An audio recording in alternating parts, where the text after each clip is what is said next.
said before. You can choose to make voluntary part payments, which I've just explained now, or full repayment of the loan at any time. And any repayments have to be at the prevailing market value of the property. You cannot sell the property below market value.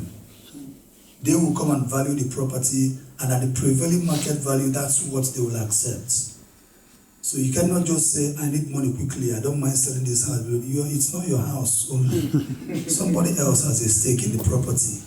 So no matter how badly you need money, you have to get consent from them, and the house must not be sold below market unless there's a general property price decline. The valuer will come and value it and say, yes, this value. And when the value of the property drops generally and there's a general market decline, and you want to repay the loan at the time, you will repay it at that current market value, even if the property has dropped. Yeah? So if you bought the house for 200,000 and after year 6, the value has dropped to 190,000 pounds, you pay the government 38,000 pounds.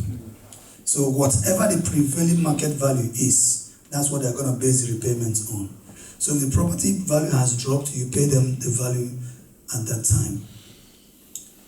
So the amount repayable is the proportion of the market value of your home that was funded by the loan. We said that. Amount repayable will depend on the market value of your home at the time you are repaying and the inflation rate at that time. Next slide, please. We're rounding up. Now, eligibility. What makes you eligible? You cannot use the scheme if you require a main mortgage that is 4.5 times your household income. You cannot use the equity loan scheme if you require a mortgage that is 4.5 times your household income. The property must be your main residence and your only home. It's not available to anyone who owns other properties. You cannot rent out your existing property and buy another home through this scheme. Yeah?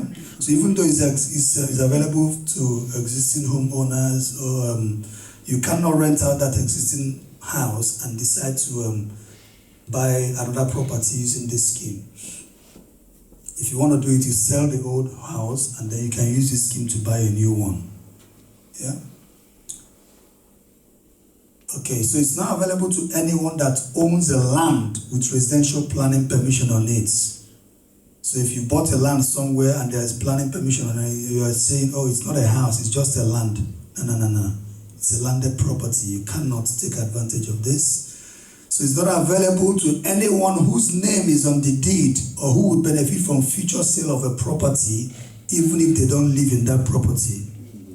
If your name is on the deed, or you're going to benefit from the future sale of that property, even though you don't live in that property, this is not for you.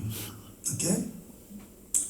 Married couples are treated as joint owners of a property regardless of whose name is on the mortgage deed. So you cannot benefit. If you're a married couple, you live in a house, even if the husband or the wife's name is not on the mortgage deed, you are treated as joint owners of the property by law. So if I have if I have a mortgage, right? Yeah. And my children are not with me, right? So obviously, if I want to either will it or whatever it is, they will benefit from it.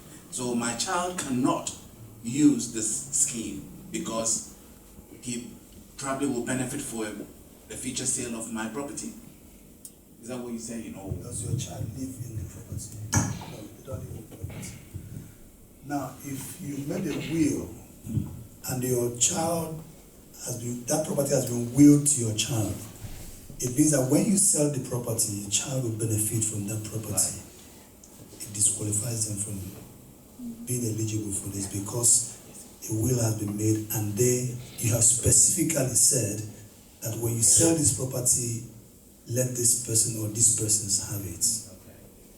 But if you don't have a will, basically if you have a wife and you are no longer there, your wife takes automatic. So the proceeds of sale of that property is not automatically granted to your children because there is no specific instruction for them to benefit from the sale of the property.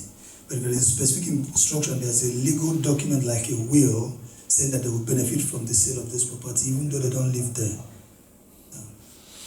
Next slide, please.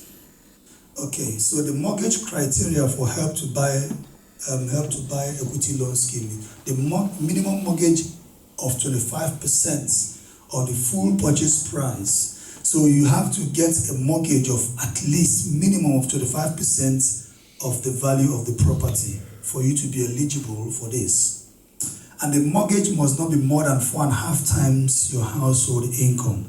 So if the income in the whole house, both you and your wife or partner, anybody, is 50,000, for example, the mortgage has to be not more than 225,000 pounds for you to benefit from that, which is 4.5 times the household income. So if you need a mortgage of 230,000 pounds, you cannot benefit from this. So the mortgage must not be more than 4.5 times the household income. Now your monthly costs, which includes mortgage, service charges and fees, must not be more than 45% of your net disposable income. Your gross income per month is £2,000, for example. And it's £2,500, for example. And then your disposable income after other costs is £2,000. Your net, that's your net disposable income. So your monthly outgoings, your gross income is 2,500. After deductions, your net disposable income, which is your take-home pay, for example, is £2,000. So your monthly outgoings, which includes your mortgage and service charge and everything, must not be more than 45% of that 2,000, which is like £900.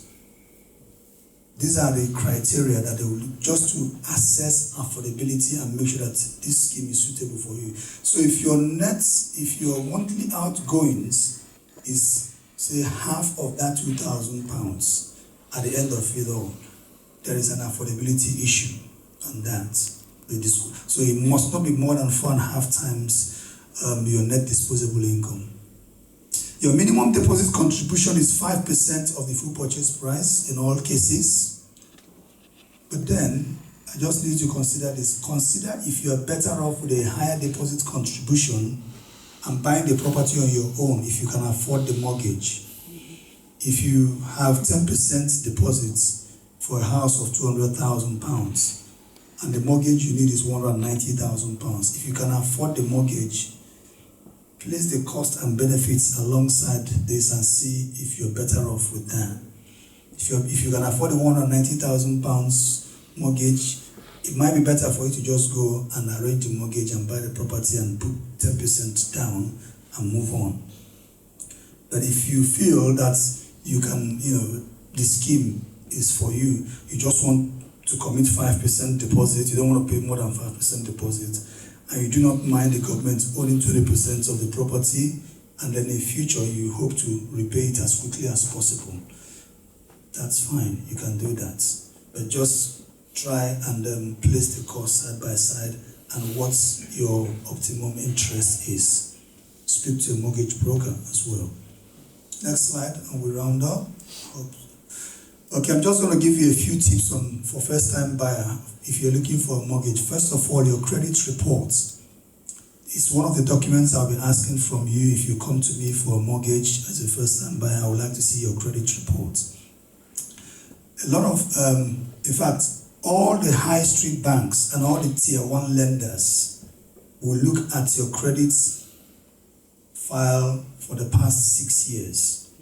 Anything that appears on your credit file in the last 6 years is of interest to them. So even one missed payment in the last 6 years could disqualify you from getting a mortgage from a high street bank. Or a default in the last 6. So when you are looking at your credit report, all the greens and the reds and all of them, one red within the last 6 years can say they won't give you mortgage. But then it's not the end of the road. There are second-tier lenders who are happy to take more risks. They are happy to look at whatever has happened in the last 24, 36, even 12 months, and then they will wait. So the category of risk that you represent to them will be reflected in the interest rates. So, but the high street and the tier 1 lenders, their interest rates are fantastic. You know, it's absolutely unbelievable what you can get out there. But your credit report has to be sparkling clean. They call those vanilla clients. No nonsense clients, no dirty, you know. They don't want any stress. So if you don't pose any stress to them, that's fine. But if you have anything within the last 6 years on credit reports, we have done mortgages for people that have got CCJs, people that have got mispayments, defaults, and all that. But it's just a question of let's have the full picture. Because when we have the full picture, then we know who we're going to talk to. There's no point me going to talk to Halifax when you had a mispayment in the last 24 months. It's pointless. But if I have the full picture, then I know that this particular client will be more favorable to this lender. It saves us time and money. And then you don't come back, you don't come to me and say, you knew all this, why didn't you tell me? Well, I'm telling you now. Your pay slips, we need the last 3 months of your pay slips. And then as the mortgage drags into a new month, the lender will obviously ask for the latest pay slip just to make sure you can still afford the mortgage and that your financial situation remains the same.